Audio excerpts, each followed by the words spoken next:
Au nom du Père et du Fils et du Saint-Esprit. Amen.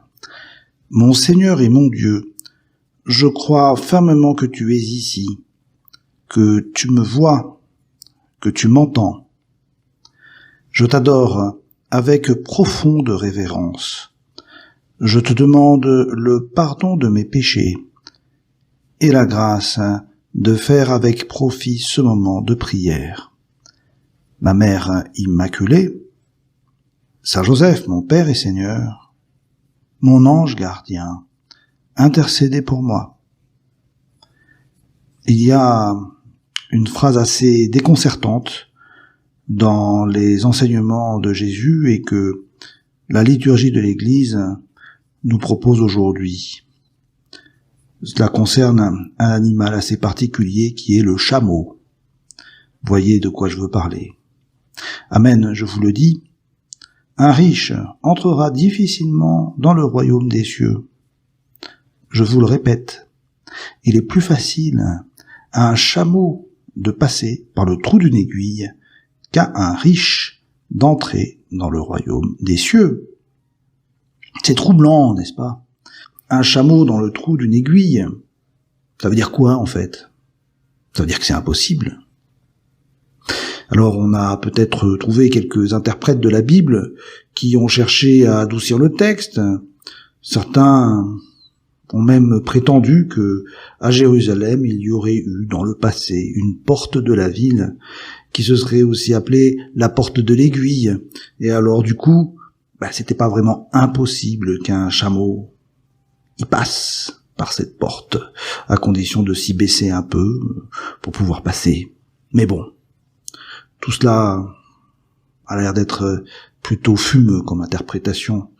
Je pense que le Seigneur est très clair. Mais en même temps, se pose la question, alors on peut pas être riche? Évidemment, si on se dit que les riches, ce sont les milliardaires du CAC 40, alors dans ce cas-là, on se sent pas trop concerné. Mais je pense qu'on peut pas s'en sortir vraiment comme ça, parce que, en fait, être riche, ça démarre avant le milliard.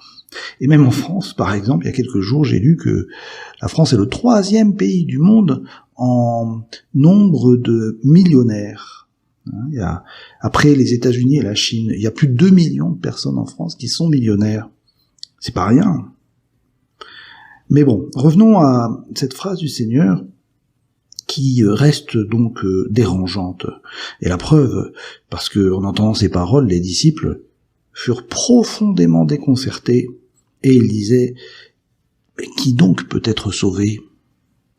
Et Jésus posa sur eux son regard et dit « Pour les hommes c'est impossible, mais pour Dieu tout est possible. » Et là, on est rassuré.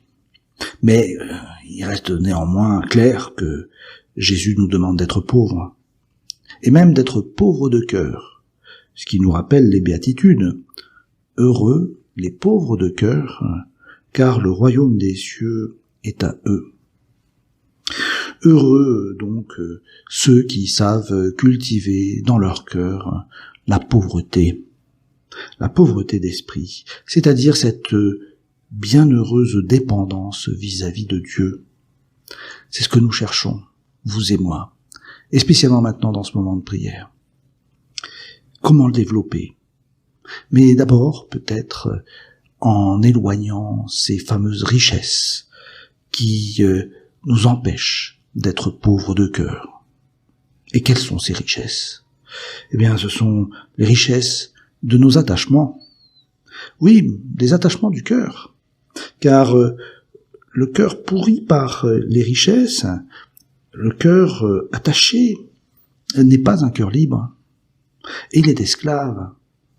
Là où est ton trésor, là sera ton cœur, a dit Jésus. Et donc la bataille se joue là, dans le cœur, et aussi dans ce fameux trésor où nous mettons notre cœur. On ne peut servir Dieu et l'argent, a dit Jésus, dans un autre passage de l'Évangile. Et c'est donc cela, un choix profond qui se passe dans le cœur. Le choix, c'est Dieu, la dépendance de Dieu, ou l'esclavage de la mondanité. Et la mondanité, ce sont ces 1000 choses qui attachent notre cœur aux richesses d'ici-bas. Ces richesses, eh bien, c'est par exemple un attachement excessif à notre santé, à notre travail, à notre téléphone cellulaire, un attachement excessif à des personnes, y compris des personnes de notre famille. Ce sont aussi des manques de pureté, ce sont, pourquoi pas, même des pratiques de sport vécues de manière addictive. Ou alors des minutes égoïstes de mon temps que je veux garder pour moi. Bon, on pourrait faire une longue liste de petits trésors où s'attache notre cœur. Et en fait, chacun doit regarder un peu. Là où est ton trésor, là sera ton cœur. Et c'est dans ton cœur qu'il faut choisir Dieu. L'évangile se poursuit. L'évangile se poursuit parce que Pierre lance au Seigneur une dernière question. « Voici que nous avons tout quitté pour te suivre. » Et donc, pour Saint Pierre, la chose est évidente. J'ai plus rien, j'ai tout quitté. Et quelle sera notre part ? Et Jésus fait cette magnifique réponse qui est une belle promesse. Amen, je vous le dis, lors du renouvellement du monde, lorsque le Fils de l'homme siégera sur son trône de gloire, vous qui m'avez suivi, vous siégerez vous aussi sur 12 trônes pour juger les 12 tribus d'Israël, et celui qui aura quitté à cause de mon nom des maisons, des frères, des sœurs, un père, une mère, des enfants ou une terre recevra le centuple, et il aura en héritage la vie éternelle. Beaucoup de premiers seront derniers, et beaucoup de derniers seront premiers. Magnifique, n'est-ce pas ? Belle promesse du Seigneur. Ça vaut la peine. 100 fois plus. On peut dire que l'investissement est un investissement plus que rentable. Alors, bien, en pensant à cette phrase du Seigneur, à ces récompenses du Seigneur, je pense à 2 paroles venant de 2 papes, et que je vous confie. La première, c'est Benoît XVI, qui, le jour de sa messe d'intronisation, nous a dit « N'ayez pas peur du Christ, il n'enlève rien, il donne tout. Celui qui se donne à lui reçoit le centuple. » C'est beau, n'est-ce pas ? Et puis, l'autre parole, elle vient du pape François, récemment, au JMJ, à Lisbonne. Il disait aux jeunes, mais il dit à tous, « Rien dans la vie n'est gratuit, a dit le pape, mais une seule chose est gratuite, c'est l'amour de Jésus. » Là, nous ne parlons pas de prix, nous parlons de gratuité, et en même temps nous parlons de trésor, car notre trésor, c'est le Christ. C'est donc bien rassurant tout ça. On peut oublier le chameau et son aiguille, et on peut finalement arriver à notre conclusion de ce moment de prière. La conclusion, c'est la suivante. Se donner à Dieu, s'abandonner en lui, vivre un acte intérieur de gratuité, un acte intérieur de détachement de toute chose, un désir d'appartenir à Dieu, un désir de choisir le Christ comme étant mon unique richesse, un désir de ne plus maîtriser mon existence et d'avoir, en quelque sorte, d'être le maître de ma propre existence, mais de choisir Dieu.